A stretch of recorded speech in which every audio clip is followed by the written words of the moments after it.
Hello everyone, SirMonkeySuit or Zappy here, back again with Ghost in the Shell Standalone Complex. We have finally hit Season 2, which I'm very much excited for, because people have been telling me that this season is much better than the first, in terms of, like, you know, multiple things like pacing, for example. That was a big issue in Season 1 because we had that, you know, that breadth of episodes, like, that were sort of convoluting that middle part of the season where it was just like 7 episodes of just straight up standalone, and because of that it just kind of threw off the pacing for what was going on in the overarching story. I mean, by the time I got back to the complex episodes, it, like, I don't know how many weeks had elapsed at that point, like maybe a full month. It must have been about 4 weeks because I do 2 episodes every week, and I think there was like 7 episodes, so it was probably a good nearing a month before, like, you know, in between complex episodes. So I had to, like, just really, like, go back through. Like, luckily, obviously, I have notes to kind of remind me and everything like that. But, you know, the pacing was a bit off in Season 1. However, when it hit episode 20 and it just started ramping up, you know what I mean, I really enjoyed every episode from then, very much so.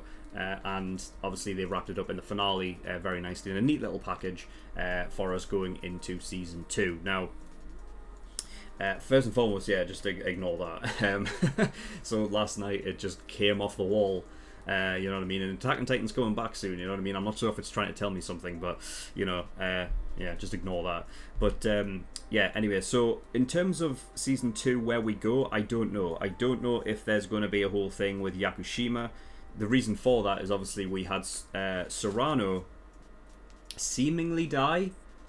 I think he was on his way to give a statement or something regarding the whole thing, you know, with the micro machines and, you know, that vaccine for the cyber brain sclerosis, and I think he got taken out in the it was a sort of a garage, right, like a parking lot, I think so.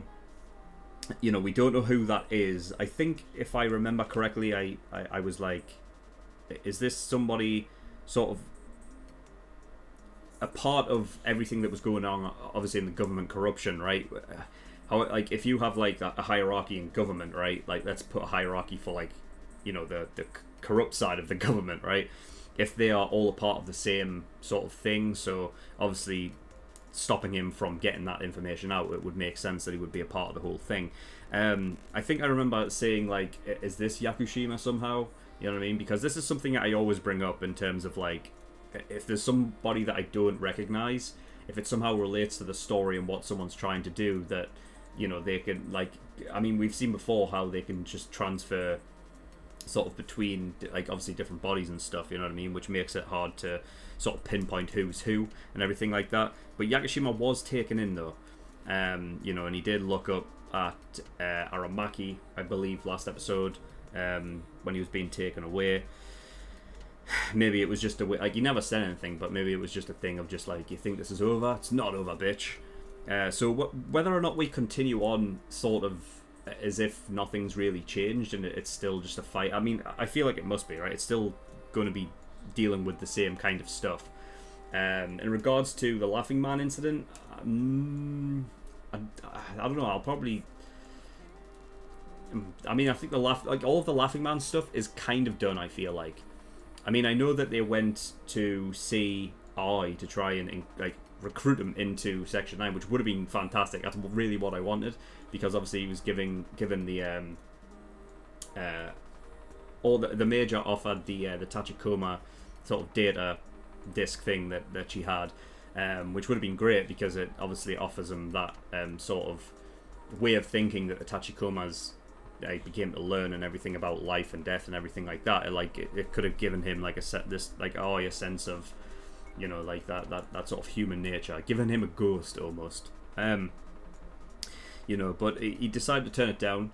But I don't think we've seen the last of him. I feel like he's going to be a great sort of asset to have. He's just not going to be fully on the team.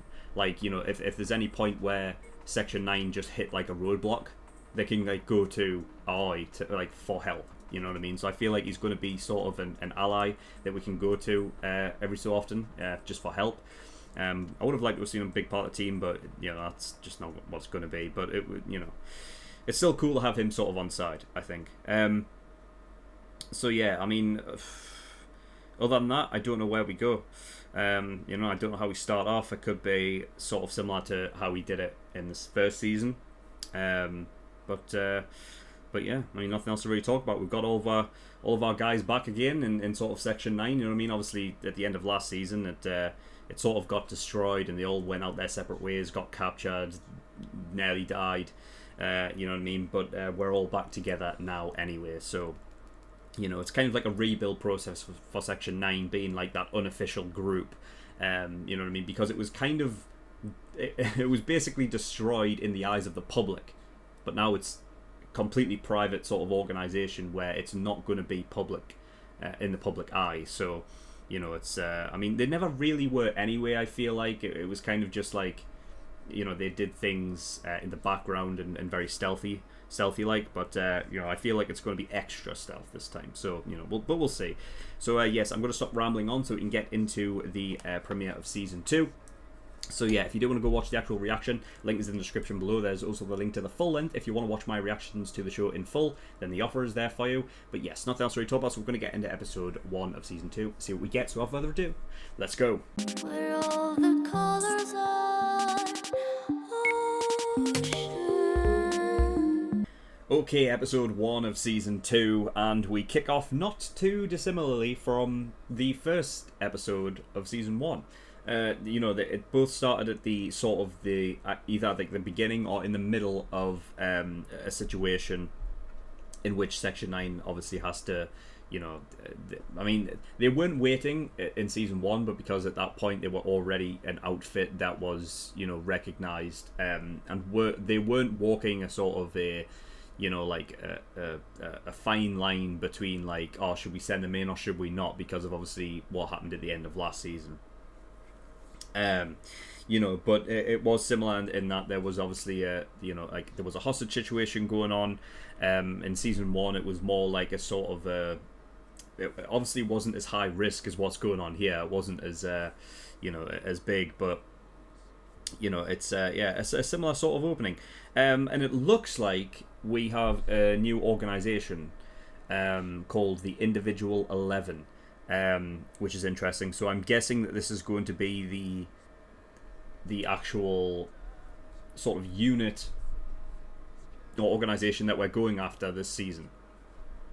And whether or not that obviously, like, you know, the whole sort of intro thing screen, you know, where like it brings up like if it's a complex episode or a standalone episode. In this one, it brought up individual. So, you know, like I'm guessing that obviously has a play on words in determining what kind of an episode it is. You know, but I find it interesting that it would just be called Individual when the actual organization themselves are called the Individual 11. So I don't know what that means. If it's like a certain, if the Individual 11 is more of like a, how would you describe it? Like if it has different sections to it, like does it have different parts of the organization that do different things, maybe, you know what I mean? Like, I don't know, but like I did think it was actually weird that if this is what we were immediately going into, this idea that, like, you know, I can obviously look back at it now and say that there's obviously more than 11 people involved in the whole thing, because, you know, there was 9 people there that we saw, or at least that you know, Section 9 outed as being a part of the Individual 11, and one of them was dead, so that obviously brought down to 8. And then obviously when everything went in, like, they killed all of them off, so they're all dead. So I mean, if it was just them lot, then there would still be 2 unaccounted for. But, you know, like, I don't know if they weren't saying you know, the people that were actually in the hostage room as well, and if they actually counted them within it. You know what I mean? I didn't count the deaths, so, you know, I'm not too sure, but yeah, it's definitely a sort of interesting thing. It could be a case of Individual 11 being a, I don't know, like, it could have like a different meaning behind it. It could be a case of maybe being 11 different bodies that don't engage in these kind of situations where it's like they're out in the open. It could, like, when the Laughing Man does his thing, he does it with the, like the intention to not be seen, and it could be a case of like something similar in this regard where you have 11 different people that are purposefully remaining out of sight.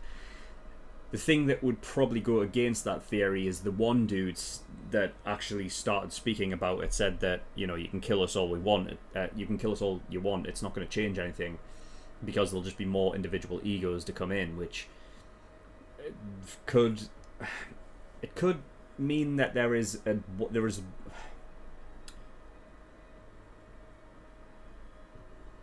one dude. Because throughout the middle of the reaction, like I had this image in my mind. Because when they were saying, I think was it the Major that pointed out that they are all sort of working in tandem with each other, without there being one like standout leader. And the first image I had in my mind was like it was like a hive mind thing. She also pointed out that there was a guy that was fully natural, but only aside from the cyber brain. And it could be a thing of like they're literally just all under the same umbrella of like a hive mind situation where like if somebody's at the top that is programming in orders almost, that all of the people that are affected all sort of do the same thing. You know what I mean? That's the kind of idea that I have in my head about how it works, and I feel like because the idea that you can hack into people isn't really out of the realm of possibility that is obviously something that can happen. And I don't think, I may be wrong, but I don't think we've seen that in the show in season 1, so it's something that hasn't been done yet as I've been watching it. I can see that being the case. The individual 11, how that name ties into it, could be in any sort of mission this one guy intends to do. He sends 11 people, and that could be what it is for whatever reason. I don't know.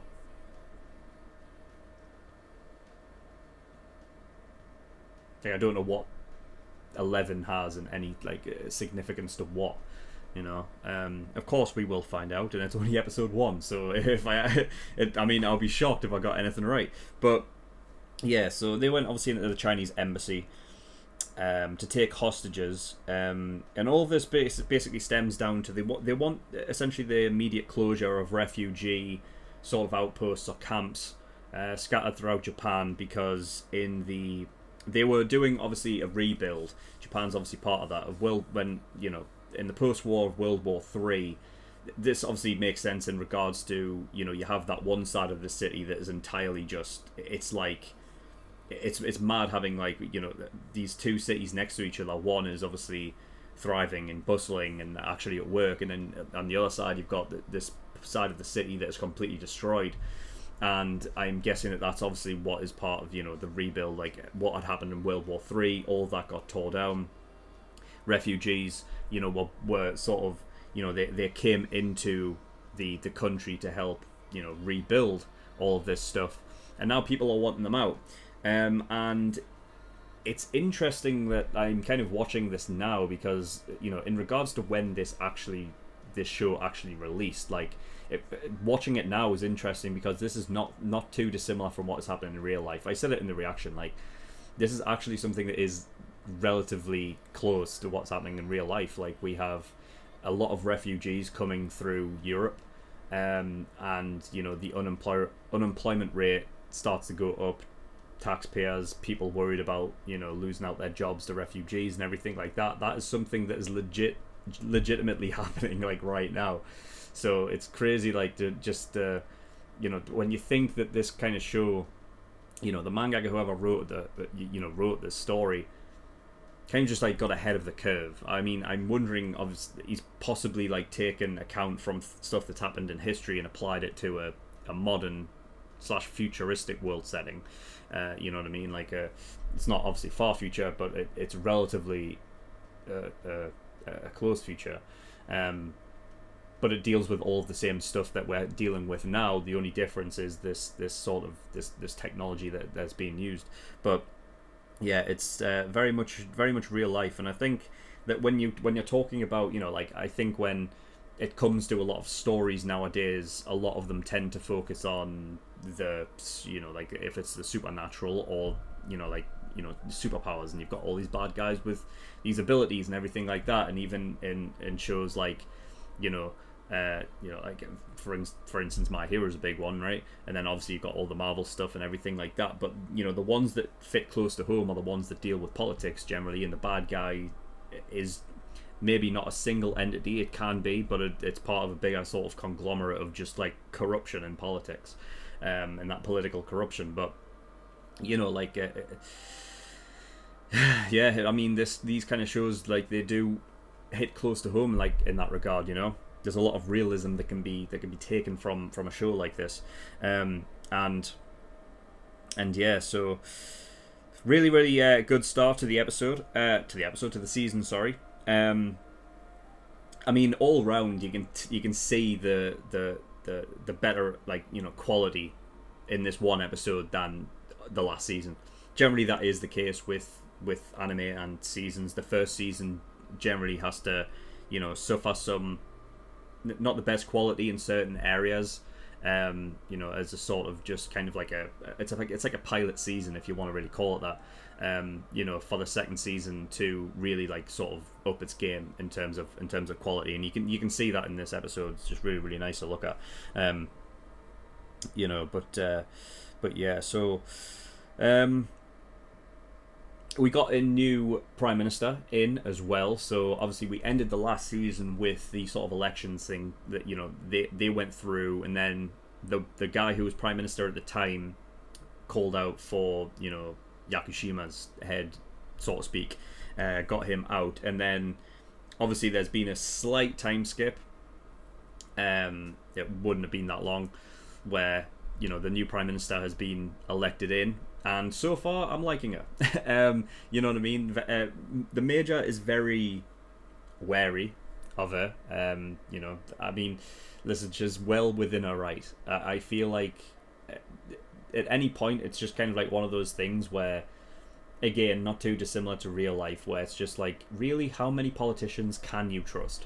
Because it just seems like I mean, even to call it a profession seems odd, but, like, when you're involved in that sort of side of, when you're involved in politics, that it feels like there's never a truly good person. You know what I mean? Like, I feel like all politicians, to some degree, have to have a level of, like, like backstabbing in them, right? And that can, depend on who the person is. They can have, that more bit of backstabbing ability than others. But, I mean, I apologize, well, because my fucking vocabulary today just isn't working. My brain is not functioning correctly. My vocabulary lobe is just, I don't know, just must be not connected properly today. But yeah, what else? Oh yeah, this was something I wrote down as well. Almost forgot about that one. So there's this whole thing that was obviously set up with the refugees and wanting the refugees out. Now, on the surface, obviously what they were talking about was that whole thing of, people are wanting them out because of the, like, unemployment rate going up. Taxpayers complaining and everything because of the amount of people obviously coming in, taxes are rising, everything like that. That's on the surface level. Now, I was wondering this because it was something that I actually forgot about last season, where I talked about how, I think I said, in regards to obviously the people getting hacked, is there anybody that couldn't be hacked? Like, is there anybody out there that is fully natural, including their brain? And I forgot that, yeah, like one of the very first things in the season, maybe it was like episode 4 or something of season 1, where obviously we saw like the laughing man on the weather report thing for the first time, and that when they were talking about that whole thing, when the laughing man ran away, or he ran away, he ran past a bunch of homeless people that, you know, they actually saw who he looked like because they couldn't be hacked because they didn't have like a cyber brain, you know, like at all. It's just all of their natural brain, so they could actually see his face.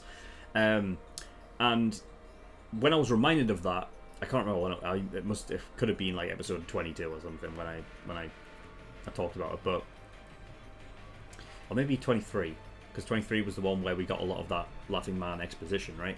But yeah, so I'm wondering if on the surface they are doing this thing where it's just like people are annoyed at obviously the real world problems that come with all of that, like the rise in taxes and everything like that, why taxpayers are so annoyed. But I'm wondering if that is how the individual 11 are playing it, but maybe they want rid of people who don't have cyber brains. Like, do they want rid of people who are all natural? Because remember, that it was interesting that the Major pointed out that one guy that was all natural except for the cyber brain, right? And that's like something that is like, you know, like for some reason it was prominently stated, and I don't know how significant that means coming from her. Like, why is that such a big deal? And I'm wondering if it's because they don't want people that can't be changed, like can't be hacked into. I'm wondering if this organization, the individual 11, if he wants to be able to control anybody he wants, kind of thing. You know what I mean? Like, he doesn't want a society where people have free reign of mind without being able to change them via hacking or whatever the cause is. And I wrote it down because, yeah, of that one sort of that one quote that the Major said about the one guy that was all natural except for the cyber brain, and going back to season 1 where I was wondering if there was any people out there that, you know, were all natural including their brain, and I feel like that could be a sort of underlying thing that they're trying to do. They're trying to get rid of people that can't think for themselves. Or that can think for themselves, sorry. You know, so it's just a little theory out there. If it comes to pass, then nice. But, you know, we'll have to just wait and see on that one. So yeah, other than that, that's pretty much all I've got. The only thing that I haven't talked about is that the new recruits were the Tachikomas. And that's got to be the reason. That has to be the reason why I was told not to watch the opening for episode 1. Because I guarantee the Tachikomas are in there, and they wouldn't have the Tachikomas in there if they weren't going to return. So yeah, that's cool. I'm glad that they're back. I love the fact that they are coming in as they left. They have their individual traits, like still, like they're able to come back in fully as members of the team with that, you know, with their own individual traits. You know, it's like they never left. You know, because they came in acting very robotic, and Bato was sad. And it's like, just kidding.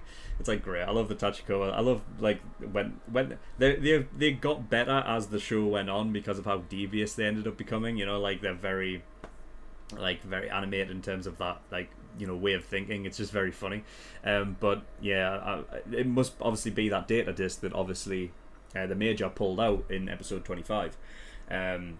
You know, obviously it was offered to Aoi in the finale, but obviously he didn't take it. So it must obviously going back to the lab, putting it in there, giving it to the Tachikomas, and away they go again. It's just, oh god, I'm so happy to have them back, man, because they were a great sort of, I don't know, that good sort of comedic effect. To sort of just have in there that little bit of lightheartedness, I feel like, because they have this sort of this way of acting, like very like sort of childish in a way, you know what I mean? And I feel like in the heaviness of a lot of the story elements and everything that come through here, the Tachikomas are a nice sort of change from that, you know what I mean? So it's not just consistently heavy. And also, I find it interesting that Bato is obviously being the one that, you know, sort of like created them and everything. That they are almost an image of himself in a way, because if it's not the Tachikomas that are sort of keeping things lighthearted, Bato does as well. Bato has these moments, obviously, of like you know, where he's in like sort of like serious mode and everything. He has had that obviously a few times in this show, a lot of in the standalone episodes, but I feel like, you know, Bato is very light-hearted a lot of the time as well. He pulls out a lot of jokes and everything like that. So I feel like it makes sense that the Tachikomas would almost act like that as well, you know. But it's nice just to have them there. So I'm glad that they're back. But yeah, I mean, that is all I've got. So thank you everyone for watching. Episode 2 will be out as well, same time as this. So, you know, if you're watching this on YouTube where it's public for everyone, you can go get access to episode 3 and 4 right now over on my Patreon and get the early access tier. $5 a month gives you access to shows a week early. There's also the full length tier if you want to watch any of my reactions in full, and there's also the exclusive tier if you want to watch my reactions to movies and things like that. When I start reacting to movies, which is coming very soon, and there's also a link in the to the Discord in the description as well. If you want to get over there, then you can do. You know, but yeah, that's all I've got. So thank you for watching. I'll see you all next time. Bye bye.